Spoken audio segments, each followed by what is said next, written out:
नमस्कार, मी Diptesh. Age news Marathi या वाहिनीच्या विधानसभेचा रणवीर या नवीन विशेष कार्यक्रमामध्ये मी आपले सर्वांचे स्वागत करतो. आज आपण खास बातचीत करणार आहोत श्रीरामपूर तालुक्याचे विद्यमान आमदार मान्य श्री लहुजी कानडे साहेब यांच्याशी. साहेब नमस्कार. नमस्कार आणि आपले स्वागत आहे. नमस्कार साहेब, मागील 5 वर्षात आपण आमदार म्हणून इथं आहात कार्यरत. तर ह्या संपूर्ण कार्यकाळात आपल्याला काय अशा अडचणी आल्या काम करताना, काय त्याबद्दल आपण काय बोलाल? हे मागील 5 वर्षात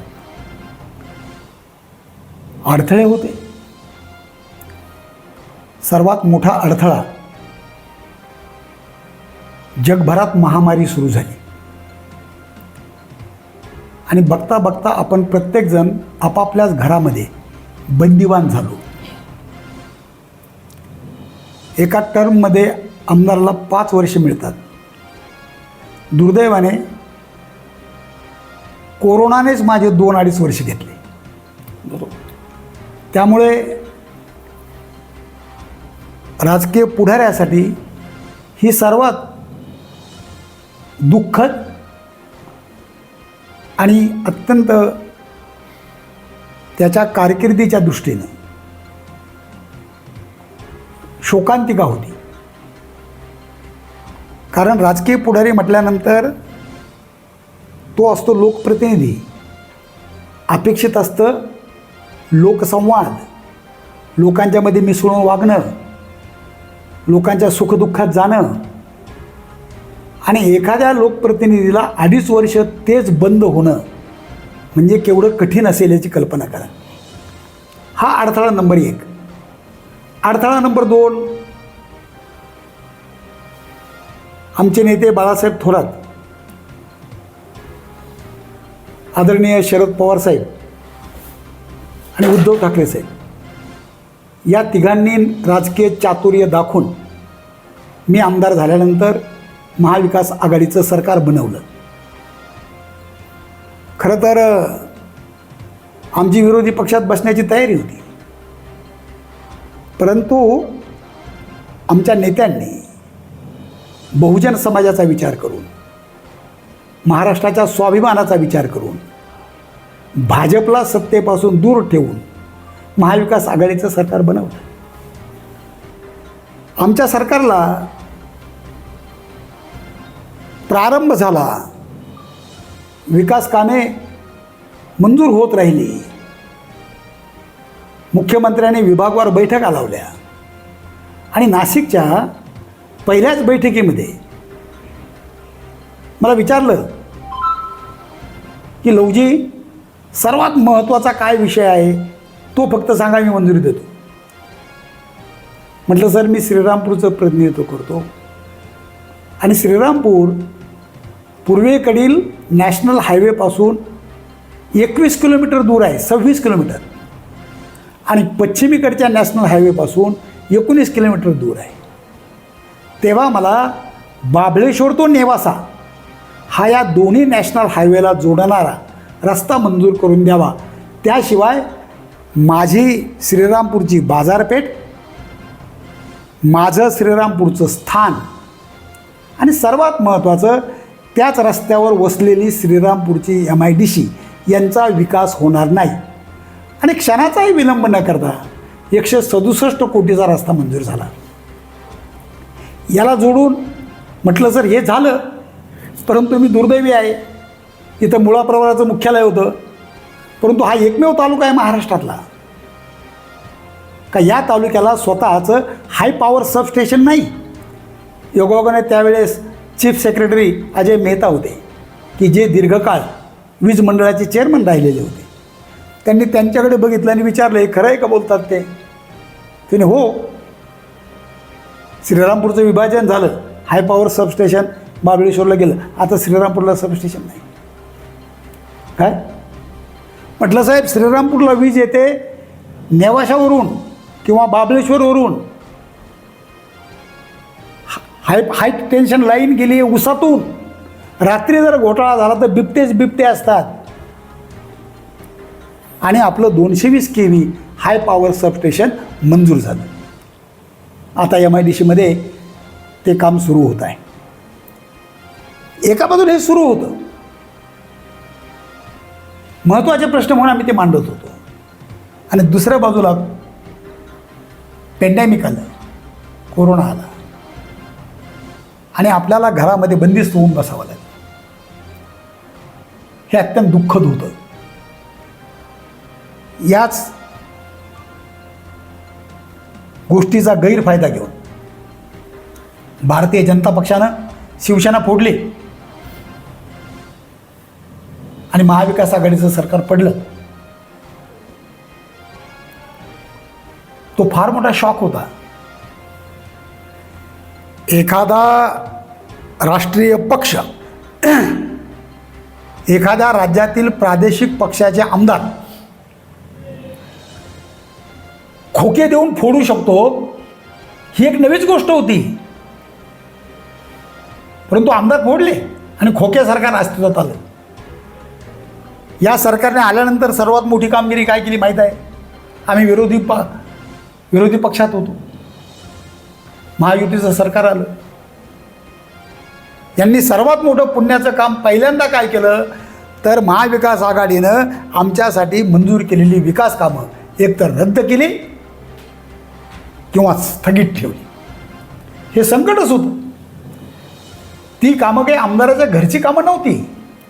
ती कामं मायबाप मतदाराने, आमच्या जनतेनं सुचवलेली कामं होती. परंतु महायुतीच्या नादान पुढाऱ्यांना एवढंही भान राहिलं नाही की आपण आमदारावर अन्याय करत नाही आहेत, तिथल्या मायबाप जनतेवर अन्याय करतो आहोत. आणि मग शेवटी कोर्टात जावं लागलं मला. आपण औरंगाबाद खंडपीठात गेलो आणि मंजूर झालेली रस्त्याची कामं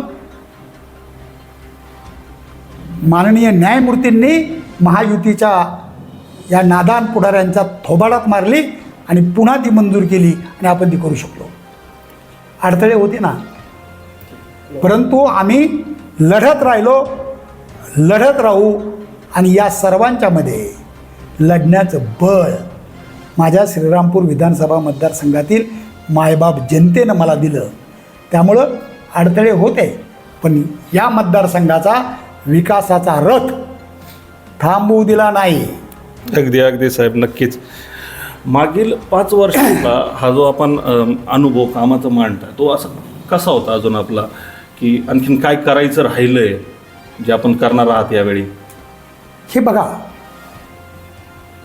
मी ग्राम विकासामध्ये 27 वर्ष इम्प्लिमेंटिंग ऑफिसर म्हणून काम केले. मी गटविकास अधिकारी होतो, मी डेप्युटी CEO होतो, जिल्हा परिषदेच्या प्रकल्प संचालक होतो, मी विभागीय आयुक्त कार्यालयामध्ये सहआयुक्त होतो,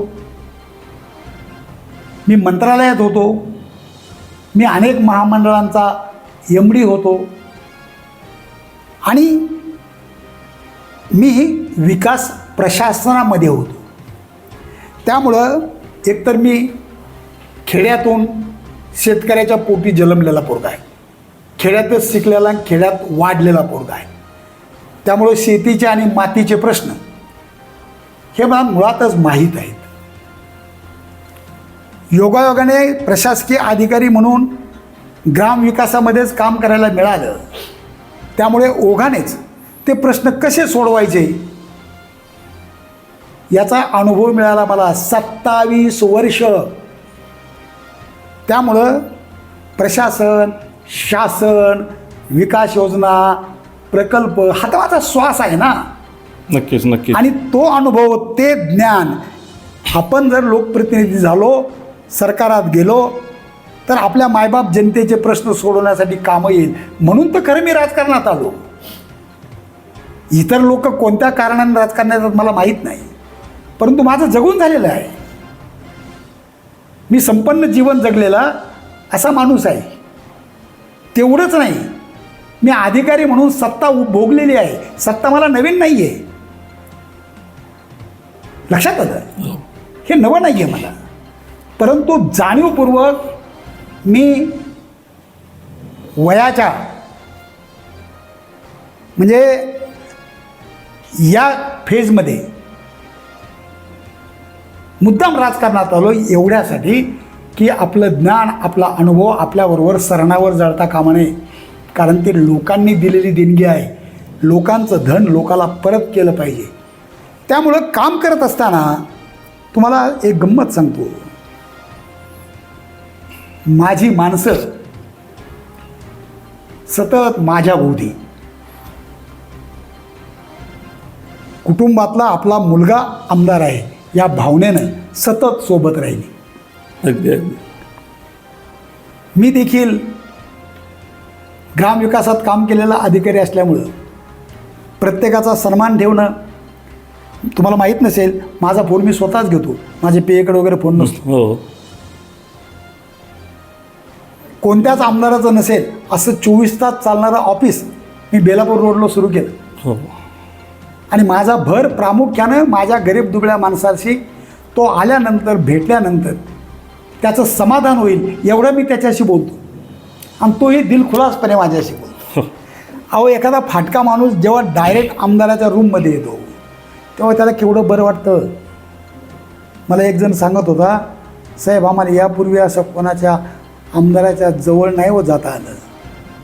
त्यांना म्हटलं, बाळा रे, हीच बाबासाहेबांची पुण्य आहे की तुमच्यातला देखील एखादा आमदार होऊ शकतो आणि मी तुझ्या घरातला आहे एवढं लक्षात ठेव. काय बरं वाटतं त्याला, बरं वाटतं त्याला. काय त्यामुळं हे मायबाप जनतेनं एवढं सहकार्य केलं. त्यांच्या बळावर साऱ्या संकटावर मात करून या मतदारसंघामध्ये आपण प्रत्येक गावात कोट्यावधी रुपयाची कामं केली. मागील कित्येक वर्षात आला नाही एवढा निधी या मतदारसंघामध्ये आला. माझ्याकडे आकडे आहेत त्याचे. 1100 कोटीपेक्षाही अधिक निधी आपल्या काळात या मतदारसंघात आला. आणि मला वाटतं ही खूप हुरूप वाढवणारी, आनंद देणारी अशी गोष्ट आहे. निश्चितच सर. मग आता येऊ घातलेली जी आपली विधानसभेची निवडणूक आहे त्यात आपलं साधारणतः मुद्दे कसे असतील, काय असतील, किंवा आपलं व्हिजन काय असेल त्या निवडणुकीकडे आपण हे बघा, मी विकास प्रशासनातला अधिकारी असल्यामुळं माझं विकासाचं व्हिजन एका वाक्यात जर सांगायचं ठरलं तर मला अभिप्रेत आहे सर्वांगीण विकास. कारण माणूस हा काही एकारलेला नाही आहे, समाज काही एकारलेला नाही आहे. समाजाचे, माणसाचे अनेक पैलू आहेत. त्याला स्वतःचा विकास करून घेण्यासाठी ह्या सर्व क्षेत्रामधल्या ज्या मूलभूत सुविधा आहेत त्याची गरज आहे. त्यामुळं फक्त रस्ते झाले म्हणजे झालं असं नाही. रस्त्यासोबत त्याची राहण्याची अडचण असेल तर त्याचे निवाऱ्याचे प्रश्न सुटले पाहिजेत. तो जर शेतकरी असेल तर शेतीसाठी आवश्यक असणारं कृषी सिंचनाचं पाणी, ते पाणी पिकाला देता यावं म्हणून आवश्यक असणारी विपुल वीज, त्याच्याही पुढे जाऊन तो घाम गाळून कष्ट करून जो माल पिकवतो त्या मालाला रास्त भाव मिळाला पाहिजे, ते परवडलं पाहिजे. हे पण त्याला हवं आहे. त्याच्यासाठीची पणन व्यवस्था. प्रत्येक आईबाप आपल्या मुलांच्यासाठी जगत असतो. काय स्वप्न असते की आमच्या वाट्याला कष्ट आले तेवढे पुरेसे आहेत, परंतु माझ्या मुलाला आणि मुलीला कष्ट पडता कामा नयेत. तो साहेब झाला पाहिजे, बरोबर, तो उद्योजक झाला पाहिजे, तो अधिकारी झाला पाहिजे. हा जो बेरोजगारीचा प्रश्न आहे त्याच्यासाठी इथली MIDC विकसित झाली पाहिजे. तिच्यात अनेक उद्योग आले पाहिजेत. श्रीरामपूर शहर ही मोठी बाजारपेठ आहे. एकेकाळी देशामध्ये प्रसिद्ध होती. तिला तिचं गतवैभव कसं देता येईल, कारण हे शहर प्रामुख्याने व्यावसायिकांचं शहर आहे, व्यापाऱ्यांचं शहर आहे. त्यांची प्रतिष्ठा, त्यांना जर तो व्यवसायातून 2 पैसे मिळणार नसतील तर कसं होईल. त्यासाठी या बाजारपेठेत लोक आली पाहिजेत. मुलांचं शिक्षण, नवे नवे तंत्रज्ञान शिक्षणामध्ये आलेत, डिजिटल प्लॅटफॉर्म आलेत, संगणक आला आहे. प्राचीन आमच्या गुरुकुलामधली गुरुजीची भाषांतर आणि घोकंपट्टी दूर झालेली आहे. त्याच्याऐवजी नव्या तंत्रज्ञानाच्या मदतीनं नवशिक्षण, आता आर्टिफिशियल इंटेलिजन्स पण आला आहे. हे आमच्या मुलांना मिळायला पाहिजे. ही काय शहरातल्या मुलांची मक्तेदारी नाही आहे. महिला बालकल्याण सक्षमीकरणाच्या आपण गप्पा करतो. 50% समाज महिलांचं बनला आहे. तर त्यांची दिशाभूल न करता त्यांना त्यांच्या पायावर उभ्या राहतील या पद्धतीने सक्षम करावे लागेल. त्यासाठी महिला बचत गटांची चळवळ, त्या करू इच्छिणाऱ्या छोट्या छोट्या घरोद्योगाला, गृहउद्योगासाठी फायनान्स, हे प्रश्न आहेत, ते सोडवावे लागतील. असं व्यापक व्हिजन घेऊन इथला एक कायमस्वरूपी आदिवासींचा वंचित घट आहे. दलित अजूनही गावकुसाच्या बाहेर आहेत. इथल्या अल्पसंख्याकांना धर्मांध राजकारणामुळे सुरक्षित वाटत नाहीये. दलित, आदिवासी, अल्पसंख्याक आणि सतत नागावला जाणारा शेतकरी हा आमच्या आस्थेचा विषय आहे. त्यांच्यासाठी म्हणून त्यांचे प्रश्न समजून घेऊनच नव्हे, तर तुमच्या अभ्यासाच्या बळावर त्याची उत्तरं शोधणं हे लोकप्रतिनिधी म्हणून मी माझं काम समजतो. आणि म्हणून तुम्हाला सांगतो, आपण बाबळेश्वर नेवासा रस्ता केला आणि 19 साली ज्या MIDCमध्ये एकही उद्योजक येऊ मागत नव्हता, कोणी ती जागा घेत नव्हतं, आता 24 साली अभिमानानं सांगतो श्रीरामपूर MIDCमध्ये जागा उपलब्ध नाही. 60 ते 70 नवीन उद्योग आलेत. जर एकदा चक्कर मारा, त्याचं पण चित्रीकरण लोकांना दाखवा. निश्चित. माझ्या मतदारसंघातल्या अनेक युवक आणि युवतींना त्यातून रोजगार निर्माण झाला आहे. शेतकऱ्याला शेतापर्यंत जाणारे रस्ते आपण करून दिलेत. गावोगावचे रस्ते सुंदर केलेत. अरे आमचा गंगथडीचा एक भाग आहे, त्याच्यामध्ये मातुलठाण, सरला, गोवर्धन, महांकाळ, वडगाव, खानापूर, गोंडेगाव ही गावं आहेत.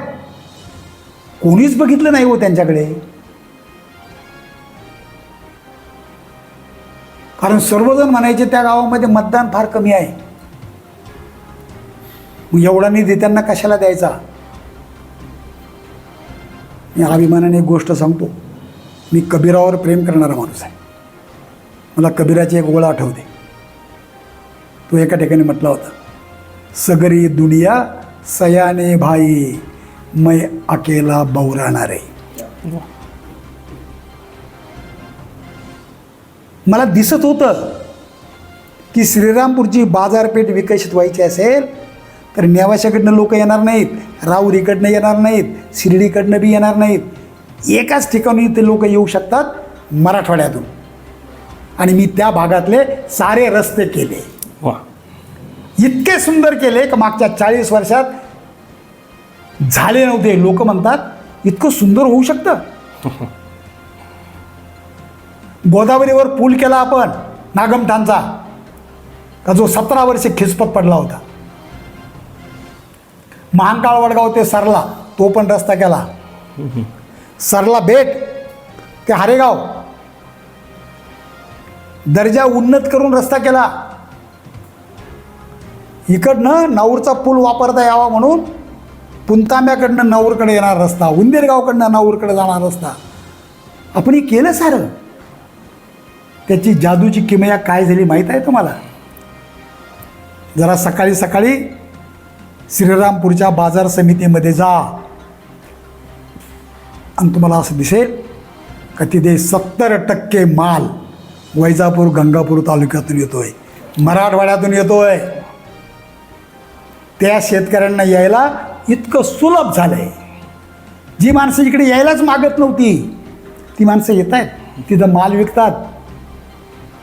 आणि काही कपडा चौपड घ्यायचा असेल, अजून काही खरेदी करायचं असेल तर बाजार समितीत माल विकून काखोटीला मारलेले पैसे घेऊन श्रीरामपूरच्या बाजारपेठेत येतात. हे व्हिजन आहे, हे व्हिजन आहे. आणि मला वाटतं हे सुंदर व्हिजन आहे. खूपच सुंदर अगदी. आणि आता आपली निवडणूक येते, आपण बोलतात आपल्या कामाचा आपण आढावा सांगत आहात आणि हा जनतेला दिसतोय, पण तरीही कुठंतरी असं वाटत असेल ना की काही कामं राहूनच गेली आहेत, ती आपल्याला पूर्ण करायची आहेत. नाही राहिलेत ना. आता जनतेने जर आपल्याला संधी दिली, नाही, या महायुतीच्या सरकारनं विरोधी पक्षातल्या आमदारांना वेठीस धरण्याच्या नादामध्ये विरोधी पक्षाच्या मतदारसंघातील जनतेलाच वेठीस धरलेलं आहे. 2022 साली मंजूर झालेलं, 2022 नाही 2020मध्ये मंजूर झालेलं 220 kV हायपॉवर सबस्टेशन, खरं तर त्याची वर्क ऑर्डर तेव्हाच व्हायला पाहिजे होती. पण सरकार बदलल्यानंतर या लोकांनी ती वर्क ऑर्डर थांबवली. आता काल झाली ती.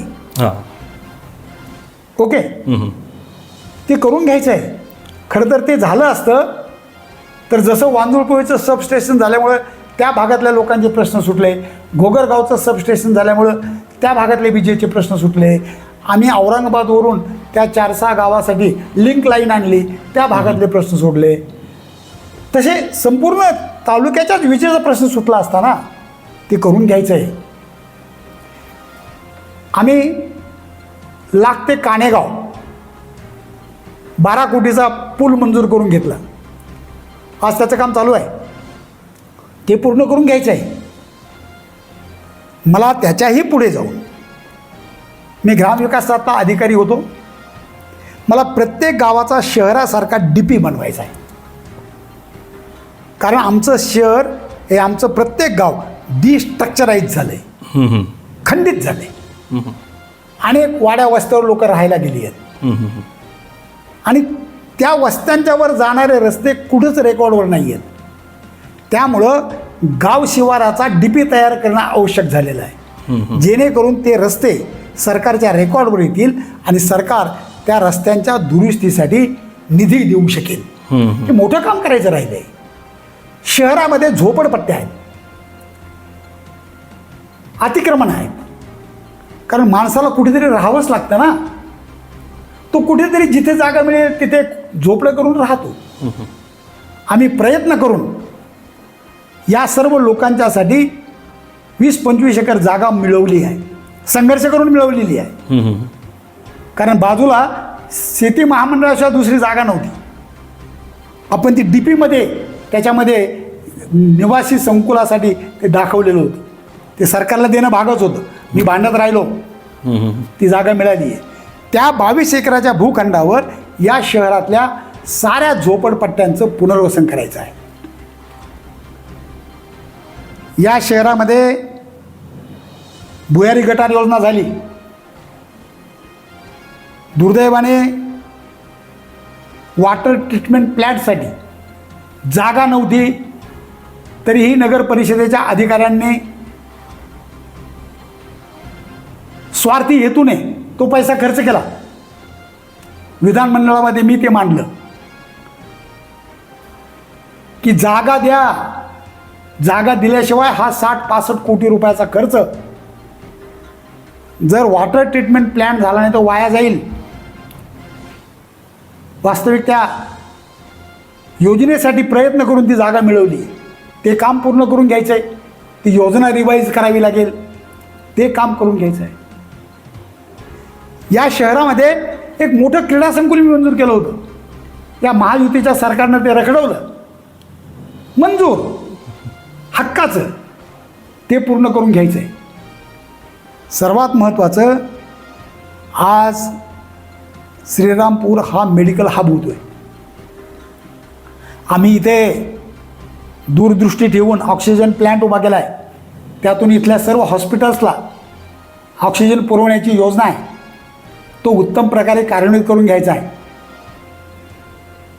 इथे आमचं जगणंच पाण्यावर आहे आणि आम्ही श्रीरामपूरकर भाग्यवान माणसं आहोत की सर्वात अगोदर आम्हाला पाणी मिळालं विल्सन डॅमचं, ज्याला आपण कालपर्यंत भंडारदरा डॅम म्हणत होतो आणि आता त्याचं नाव स्वातंत्र्यवीर राघोजी भांगरे डॅम झालं आहे. परंतु आता ते कालवे, ते कॅनॉल 100 वर्ष जुने झालेत. ते सर्व नव्यानं बांधण्याची आवश्यकता आहे. त्यातही पुन्हा श्रीरामपूर शहरामधून जे कालवे जातात त्या सर्वांचे अत्यंत वेगळ्या पद्धतीने आधुनिक तंत्रज्ञान वापरून त्याच्यामध्ये घाण पडणार नाही अशी काळजी घेऊन त्यांचं नूतनीकरण करणं आवश्यक आहे. आणि हे जर नूतनीकरण केलं नाही तर वाया जाणारं जे पाणी आहे, कदाचित आमच्या शेतीला पाणी कमी पडेल. खूप मोठे मोठे प्रोजेक्ट्स आहेत. गंगामाई प्रवरा मुळा या मतदारसंघातून वाहते. आम्ही किती भाग्यवान लोक आहोत. परंतु या पवित्र नद्यांचे काठ असुरक्षित बनले आहेत. ज्या ज्या गावातून या नद्या जातात त्या त्या गावांच्या कडेला मोठे मोठे घाट बांधण्याचे प्रस्ताव आम्ही तयार केलेत. ते प्रत्यक्षात आणायचे. म्हणजे बेलापूरच्या घाटापासून पुलापासून थेट बिल्व बेलेश्वराच्या मंदिरापर्यंत जर आपण सुंदर घाट केला, आम्ही तयार केलं आहे त्याचं इस्टिमेट. काय वेगळं रूपडं प्राप्त होईल बेलापूरला. आणि भविष्यात तुम्हाला सांगतो श्रीरामपूर बेलापूर एकच होणार आहे. म्हणून तर मी जाणीवपूर्वक श्रीरामपूर ते बेलापूर हा चौपदरीकरण रस्ता केला. आज लोक म्हणतात साहेब या रस्त्याने चाललं ना नरीमन पॉईंटला फिरल्यासारखं वाटतं. काय पण ही सुंदर गोष्ट आहे. ही सुंदर गोष्ट आहे. काय आणि या सर्व कामामुळे माझे मायबाप मतदार लहू कानडेच पुन्हा एकदा आमदार झाला पाहिजे असं म्हणतायत. काल आम्ही जो आमचे नेते बाळासाहेब थोरात साहेबांच्या नेतृत्वाखाली त्यांच्या उपस्थितीत इथं आम्ही कार्यकर्त्यांचा मेळावा घेतला, त्याच्या अलोट गर्दी, गावचे सारे कारभारी, शहरातले 15-16 नगरसेवक, त्यांची उपस्थिती आणि उत्साहाने आलेले जनता, माता भगिनी, मला वाटतं हे चित्र पुरेसं बोलकं आहे. अधिक न बोललेलं बरं. श्रीरामपूरचे कार्यसम्राट आमदार अशी ओळख निर्माण केलेली लहूजी कानडे साहेब यांची मुलाखत पाहिली. पुन्हा भेटूया पुढील कार्यक्रमामध्ये. तोपर्यंत नमस्कार.